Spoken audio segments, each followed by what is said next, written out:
안녕하세요. 천안 알콜 아저씨예요. 오늘은 이제 변호사 얘기를 또 할 건데 브로커가 끼고 있는 거 이게 잘 모르시는 분들도 있겠지만 일반적으로 브로커를 쓰는 변호사가 있어요. 뭐 돈을 얼마를 떼줄 테니까 일단은 그 의뢰인만 물어와라 그러면은 그 돈 중에서 얼마를 떼주겠다 이렇게 하는 거겠죠. 저도 정확히 몰라요 그쪽에서 어떻게 하는지는. 아니 의료계도 브로커 있어요. 환자 몰고 오면은 얼마씩 떼주고 아마 많이 알고 있을 걸. 뭐 택시 기사님들 이렇게 뭐 환자 수송해 준다든지 이렇게 했을 때 뭐 그때 뭐 환자 한 명당 얼마씩 이렇게 하는 거야. 몰래 몰래 하지 뭐. 그런데 많아요. 근데 법률 쪽이라고 없겠어요? 있어요 당연히. 그것도 조금 불법적인 요소가 큰 그런 쪽들도 있는 거죠.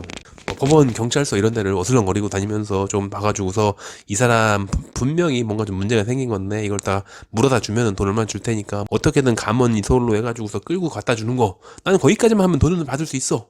심지어는 경찰도 있어요. 내가 경찰서에 조사를 받으러 갔는데 경찰이 그 수사만 할 거 아니에요. 뭐 그때 왜 술 마시고서 왜 사고를 쳤는지 이런 것들을 묻는 게 아니라 이런 경우에는 어디 변호사가 제일 잘한다느니 이런 식으로 자꾸 변호사 소개를 해줘. 수사가 중요한 게 아니야. 뭐 이분이 끝내주니까 내 명함 가지고 가보라고. 니는 무슨 경찰이라고 하면은 잘해줄 거라고 뭐 이런 식으로 해가지고서 이렇게 막상 그 명함 들고서 가면은 실제로 잘하는 것도 아니고 덤탱이 써가지고서 엄청나게 비싼 돈 지불하고. 이분도 그래요. 21,890번 환자분.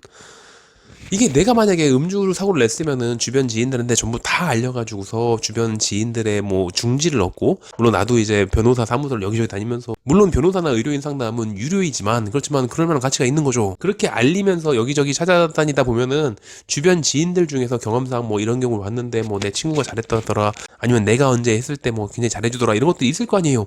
이렇게 경험담을 가지고 가야 되는데 뭐 인터넷 뒤져봐야지 뻔히 바이럴 마케팅 뭐 경험담인 것 같지만 그 실제로 그 경험담은 한 줄 평가에 3만 원이에요.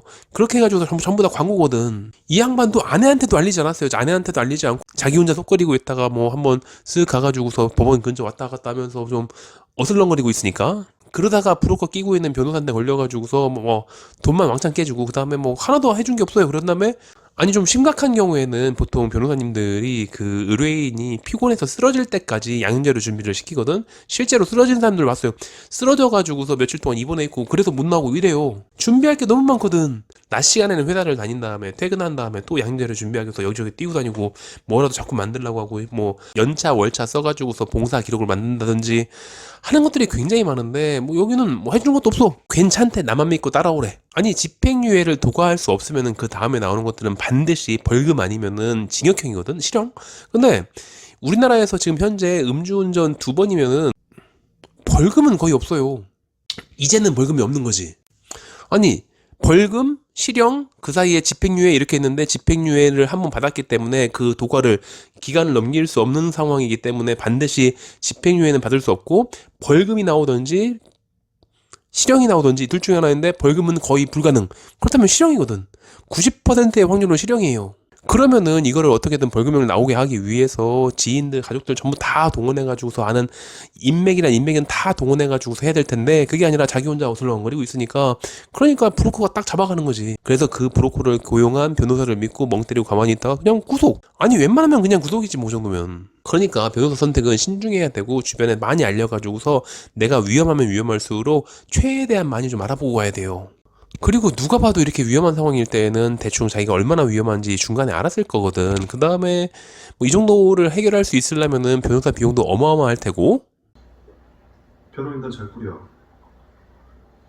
살면서 절대 아끼면 안 되는 돈이 변호사 비용이야. 준비하라고 하는 서류 같은 것들도 막대할 거를 뻔히 알 텐데 그럼에도 불구하고 확률이 낮다는 것들을 알았을 텐데 근데 준비를 안 하고 있어. 준비를 시킨 게 없어. 그 변호사가 분명히 그렇게 얘기했거든. 자기만 믿고 있으라고. 그래서 결국에는 그 자리에서 법정 구속 당해가지고서 와이프한테 얘기도 못하고 그 자리에서 들어간 다음에 중간에 와이프랑 연락할 수 있는 그런 경로가 있대요. 그래서 와이프한테 그제서 연락을 해가지고서 이제 뭐 항소를 준비하고 미결수로 구치소에 있으면서 이제 준비를 하는 거죠. 그러니까 대리로 할 수밖에 없어요. 제가 비대면 같은 경우에는 정말로 많이 하는데 대리도 종종 하거든.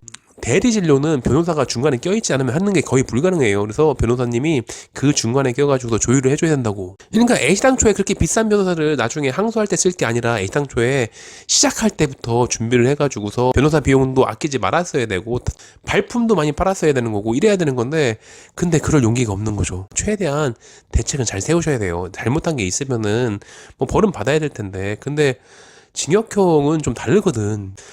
브로커한테 끌려가가지고서 그렇게 선임하는 건 아니지. 미숙한 상태로 어슬렁거리고 다니면은 당연히 채가는 그런 사람들이 있을 거 아니에요. 근데 변호사라고 해서 그런 사람이 없으리라는 보장이 없는 거예요.